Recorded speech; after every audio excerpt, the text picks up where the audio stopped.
Hello दोस्तों, good morning. स्वागत है एक बार फिर से आप सभी का एनजेटी एजुकेशन में। दोस्तों आज है 16 जून। आज की वीडियो में हम लोग बात करेंगे 16 जून 2022 के मोस्ट इंपॉर्टेंट करंट अफेयर के क्वेश्चंस के बारे में। पूरी वीडियो ध्यान से देखिएगा, पूरी वीडियो डिटेल में आपको समझाई गई है। अगर वीडियो पसंद आए तो वीडियो को लाइक और शेयर जरूर कर देना। चैनल पर नए आए हो, चैनल को सब्सक्राइब करो, बेल आइकन को प्रेस करो highest quality content current affair का पाने के लिए। लास्ट डे के क्वेश्चंस की बात करेंगे, कहीं आप भूल ना जाओ। कर लेते हैं क्विकली रिवीजन। 14 जून को दोस्तों वर्ल्ड ब्लड डोनर डे मनाया जाता है प्रत्येक वर्ष।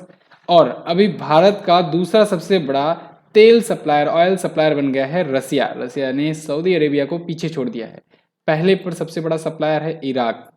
हरियाणा दोस्तों खेलो इंडिया यूथ गेम्स 2021 का खिताब जीत चुका है। हरियाणा के पंचकुला में ये आयोजित किया गया था। एंजेला मैथ्यूज और तुबा हसन, ये दोनों को ICC player of the month का अवार्ड मिला है मई 2022 के लिए। और केरल राज्य में कैंसर अनुसंधान केंद्र का एक उद्घाटन किया गया है। कनाडा में प्रत्येक सिगरेट की बिड पर दोस्तों लिखित चेतावनी पेश की जाएगी अब, और ये ऐसा करने वाला दुनिया का पहला देश बन गया है। IWF युवा विश्व चैंपियनशिप में सनापति गुरु नायडू, जो कि भारत के हैं, इन्होंने गोल्ड मेडल जीत लिया है। और कर्नाटक राज्य सरकार ने फ्रूट्स सॉफ्टवेयर लॉन्च किया हुआ है।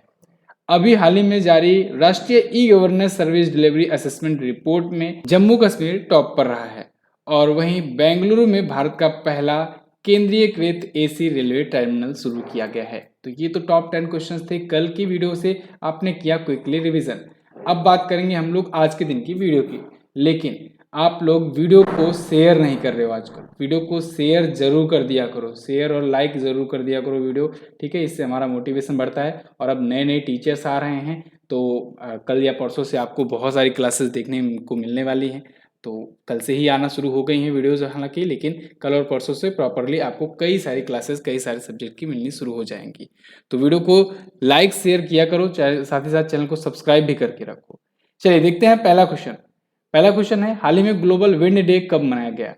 तो दोस्तों ग्लोबल विंड डे ये मनाया गया 15 जून को। प्रत्येक वर्ष 15 जून को ही ये मनाया जाता है ग्लोबल विंड डे। ये इसलिए मनाया जाता है जिससे पवन ऊर्जा के बारे में हम लोग अवेयर हो सके, पवन ऊर्जा के महत्व को समझ सकें, वायु के महत्व को समझ सकें और दुनिया भर को समझा सकें।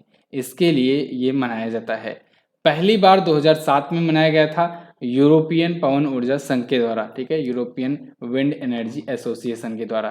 ओके, अब इस महीने के जो भी इंपॉर्टेंट डे आए हैं उनका रिवीजन कर लेते हैं।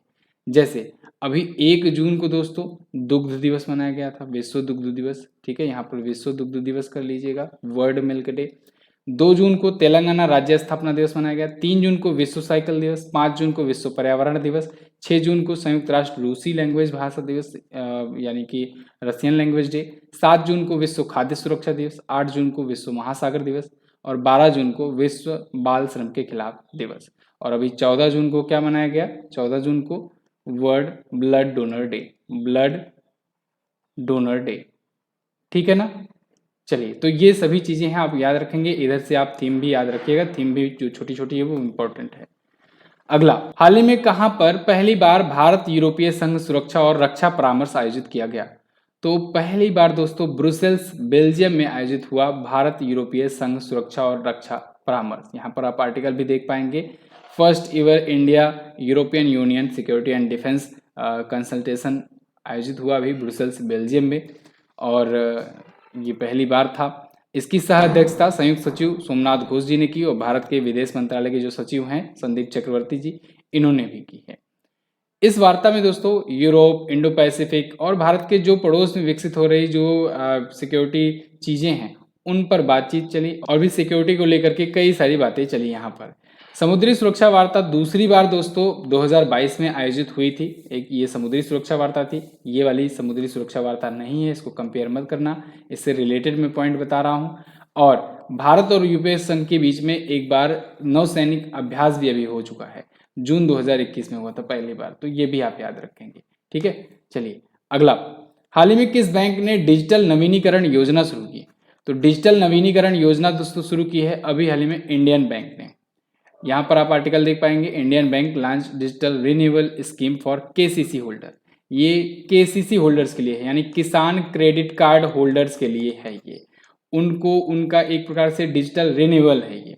ओके, तो किसान क्रेडिट कार्ड के जो भी खाता धारक हैं वो डिजिटल मोड में जिससे आ सकें, डिजिटली उनको नवीनीकृत किया जा सके, तो इसके लिए ये लॉन्च किया गया है डिजिटल नवीनीकरण योजना।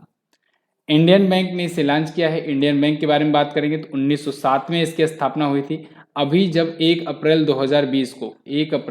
2020 को जब 10 बड़े बैंकों का विलय हुआ था 4 बड़े बैंकों को में, तब फिर उनमें से एक ये भी शामिल था। इसमें इलाहाबाद बैंक जुड़ा है। कौन सा बैंक?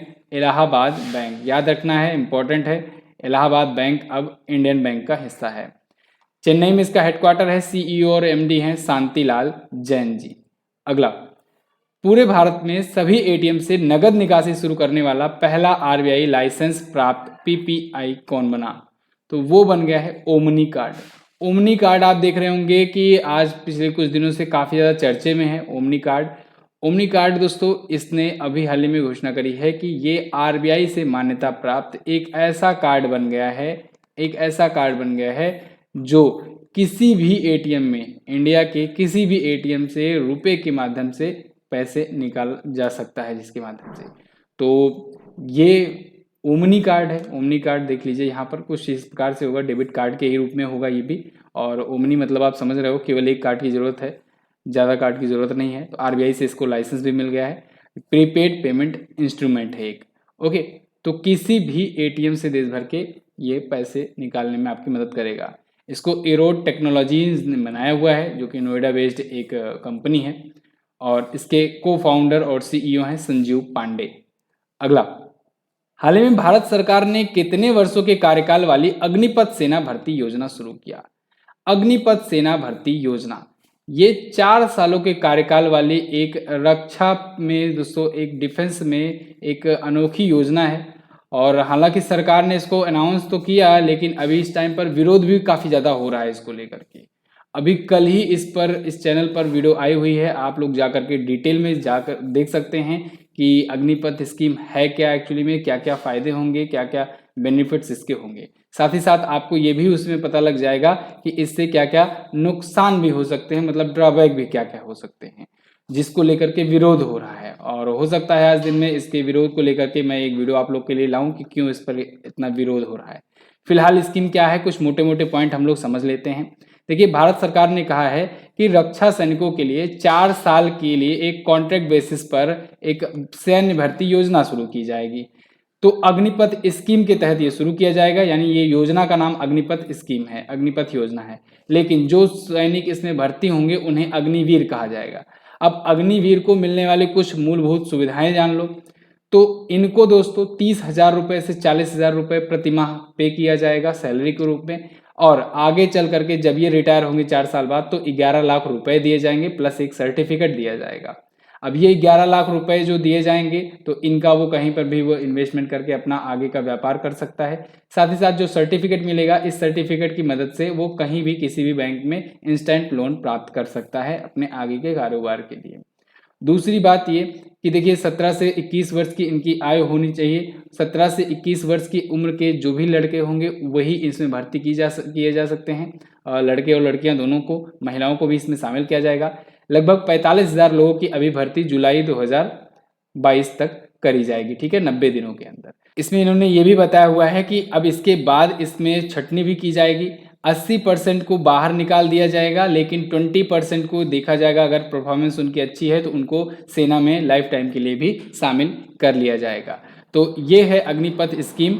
इसको लेकर के विरोध भी हो रहे हैं। कुछ लोगों का मानना है कि ये कॉन्ट्रैक्ट बेसिस पर अब सेना के क्षेत्र में भी क्यों किया जा रहा है, विधायक सांसद वाले क्षेत्र में क्यों ना किया जाए। इन सब मुद्दों पर आपकी क्या राय है, आप लोग कमेंट बॉक्स में डिस्कस करिएगा, और मैं इस पर आज डिटेल वीडियो लेकर के आऊँगा। ओके, चलिए अगला देखते हैं। हाल ही में किस देश ने औषधीय उपयोग के लिए भांग को वैध बताया? तो दोस्तों, थाईलैंड ये बन गया है पहला एशियाई देश जो भांग को औषधीय उपयोग के लिए वैध बताने के लिए वैध करार दे दिया है। थाईलैंड। अभी तक आपने माल्टा का नाम सुना था, बताया था ना मैंने आपको। माल्टा एक ऐसा देश है जो दुनिया का पहला देश बना था भांग की खेती को वैध करार देने वाला, मंजूरी देने वाला। लेकिन अब थाईलैंड में भी ऐसा हो गया है कि Thailand become the first Asian country, Asia में ये पहला देश बन गया है थाईलैंड, जिसने मारिजुआना, भांग, इन सब की खेती और इन सब के यूजेस के लिए ये मंजूरी दे दिया है, लेकिन ओनली फॉर मेडिकल यूजेस। मतलब नशीले के पदार्थ के रूप में आप नहीं यूज कर सकते हैं। बाकी इसको व्यापार करना और छोटे मोटे लेवल पर और बीमारियों के लिए यूज करना, इन सब के लिए ये किया जा सकता है खेती। तो थाईलैंड पहला एशियाई देश बन गया है, ये आप याद रखेंगे। थाईलैंड चलो मैं दिखा देता हूँ आपको वर्ल्ड मैप में है कहाँ पर। तो वर्ल्ड मैप में देख पाएंगे आप, ये रहा अपना प्यारा भारत। यहाँ से आप आएंगे इधर नीचे की तरफ, तो इधर म्यांमार आपको दिख रहा है और इधर दिख रहा है आपको बड़ा सा थाईलैंड। थाईलैंड यहाँ से लेकर के यहाँ तक फैला हुआ है, ठीक है। ये यहाँ से यहाँ तक इस साइड में फैला हुआ है। इधर आपको लाओस दिख जाएगा, वियतनाम, कंबोडिया, ठीक है। इधर म्यांमार, नीचे मलेशिया मिल जाएगा। इसकी कैपिटल होती है बैंकॉक। क्या होती है? बैंकॉक होती है इसकी कैपिटल। इसके प्राइम मिनिस्टर हैं प्रयुत चान ओचा। कौन है? Prayut Chan Ocha. और यहाँ की करेंसी होती है बहत। क्या होती है? बहत। अगला है, हाल ही में किसे आरबीआई के केंद्रीय बोर्ड में गैर आधिकारिक निदेशक के रूप में नामित किया गया? तो अभी हाल ही में आरबीआई के सेंट्रल एक नॉन ऑफिशियल डायरेक्टर या कहें कि नॉन एग्जीक्यूटिव डायरेक्टर के रूप में शामिल किया गया है आनंद महिंद्रा को, रविंद्र ढोलकिया को, वेणु श्रीनिवासन को और पंकज पटेल को। इन चारों को शामिल किया गया है नॉन एग्जीक्यूटिव के रूप में। यहाँ पर आप देख पाएंगे नॉन ऑफिशियल डायरेक्टर्स के रूप में शामिल किए गए हैं। अब ये चारों क्यों अपॉइंट किए गए हैं? क्योंकि ये चारों तो अपने अपने मतलब कि बिजनेस से रिलेटेड हैं, अपने अपने इंडस्ट्रीज से रिलेटेड हैं। तो आरबीआई में क्या कर रहे हैं? तो देखिए दोस्तों कि आरबीआई जो है ना, ये अल्टीमेटली इसके ऊपर जिम्मेदारी होती है देश में कैसे क्या कुछ चलाना है, फाइनेंसेस को कैसे कंट्रोल करना है, कैसे मैनेज करना है। तो ये कहीं ना कहीं आइडिया वगैरह लेने के लिए बड़ी बड़ी कंपनियों के जो व्यक्ति हैं, जो बड़े बड़े पोस्ट पर हैं, उनसे आइडिया जिससे ले सके, जिससे वो कैसे अपनी कंपनी में फाइनेंसेस वगैरह को मैनेज करते हैं, तो ये भी अपने आइडिया दे सके कि देश में कैसे क्या कुछ चला जाए। इस वजह से आरबीआई जो है ये नियुक्त करता है। तो ये नॉन ऑफिशियल निदेशक बोर्ड में शामिल हुए हैं अगले 4 वर्षों के लिए, ठीक है। शक्तिकांत दास जी आरबीआई के गवर्नर हैं। अच्छा, आप लोग कमेंट बॉक्स में हमें बताइए कि आरबीआई ने अभी रेपो रेट बढ़ाया था। रेपो रेट अभी रिसेंटली 2 बार आरबीआई बढ़ा चुका है। अब वर्तमान में रेपो रेट कितना है? कमेंट बॉक्स में जरूर आंसर कीजिएगा। अगला, अच्छा, एमजेटी एजुकेशन का टेलीग्राम ग्रुप भी है। ये सारी चीज़ें जो आप पढ़ रहे हो वन लाइनर के रूप में, आप 1 मिनट की रीडिंग के साथ आप रिवीजन कर सकते हो डेली का डेली। और शाम को क्विज कराई जाती है, तो आप क्विज भी सॉल्व कर सकते हो। बाकी फ्री पीडीएफ वगैरह सभी वीडियोज़ की वहाँ पर भेजी जाती रहती हैं। टेलीग्राम पर जाओ और एमजेटी एजुकेशन सर्च करके आप ग्रुप ज्वाइन कर सकते हो। करंट अफेयर की अपनी ई बुक है, इन ई बुक्स को अगर आप लेना चाहते हो तो ले सकते हो। एनटीपीसी का एग्जाम हुआ दोस्तों, 100% क्वेश्चंस मैच किए हुए हैं ज़बरदस्त परफॉर्मेंस के साथ। बस 1-2 दिन में आपके सामने सभी टीचर्स के साथ आने वाला हूँ, तो सारी चीज़ें आपको बताने वाला हूँ, ठीक है। बैकग्राउंड में काफ़ी सारी चीज़ें चल रही हैं, तो बस थोड़ा सा वेट कीजिए, बहुत सारी अच्छी अच्छी चीज़ें आने वाली हैं आपके लिए। अगला, BWF इंडोनेशिया मास्टर्स 2022 में पुरुष एकल का खिताब किसने जीता? तो इंडोनेशिया मास्टर्स 2022 में पुरुष एकल का खिताब जीत लिया है दोस्तों विक्टर एक्सल सेन ने। किसने? विक्टर एक्सल सेन ने। इंडोनेशिया मास्टर्स हुआ और विक्टर एक्सल सेन जो कि ओलंपिक चैंपियन हैं, ओलंपिक में भी इन्होंने गोल्ड जीता था बैडमिंटन में इस बार, तो इन्होंने जीत लिया है इंडोनेशिया मास्टर का खिताब, ठीक है। यहाँ पर आप आर्टिकल देख पाएंगे, विक्टर एक्सल सेन और चेन यूफी एक्चुअली में ये चाइना की हैं। इन्होंने महिला का खिताब जीता है, यानी कि विमेंस सिंगल जीता हुआ है, ठीक है। रिस्पेक्टिवली जीते हुए हैं। पूरा यहाँ पर लिस्ट भी मैं आपको शो करा दे रहा हूँ इंग्लिश में भी। तो जकार्ता इंडोनेशिया में ये आयोजित हुआ था। विक्टर एक्सल सेन ये जीत लिए पुरुष एकल का, और महिला एकल का चेन यूफेई ने जीता हुआ है। Men's doubles, women's doubles, mix double उतना ज़्यादा पूछा जाता नहीं है छोटे टूर्नामेंट्स का, ठीक है। तो आप मेंस और विमेंस का सिंगल्स याद रखिएगा, वो इम्पोर्टेंट है। अगला, भारत में पहला ब्लॉकचेन बेस्ड यूपीआई सेवा प्रदाता कौन बना? तो वो बन गया है एक्सपे लाइव। एक्सपे लाइव दोस्तों अभी ये first Indian blockchain enabled UPI service provider बना हुआ है। ये क्या होता है? ब्लॉकचेन आधारित, इसने ये कहा हुआ है कि ये जो क्षेत्रीय ग्रामीण बैंक होते हैं ना, और जो जिला सहकारी बैंक होते हैं, उनको मिला करके उनको और अच्छे से और स्किलफुल के साथ उनकी बैंकिंग सुविधा ये प्रोवाइड करे, और ब्लॉकचेन बेस्ड ये होगा। तो जैसे ब्लॉकचेन बेस्ड होता है जो आपका डिजिटल क्रिप्टो करेंसी वगैरह होता है, वैसे ही कुछ ये भी ब्लॉकचेन बेस्ड होगा। और ये पहली बार ऐसा है इंडिया में जब ये ऐसा कर रहा है, यूपीआई सर्विस प्रोवाइड कर रहा है। एक्सपे लाइव दोस्तों एक फिनटेक स्टार्टअप है। इसके मुख्य विक्री अधिकारी जो हैं वो हैं कार्तिक कालाधार। अगला, हाल ही में किस केंद्रीय मंत्री ने रेलवे के लिए स्टार्टअप नीति की शुरुआत करी? ये इंपॉर्टेंट क्वेश्चन है।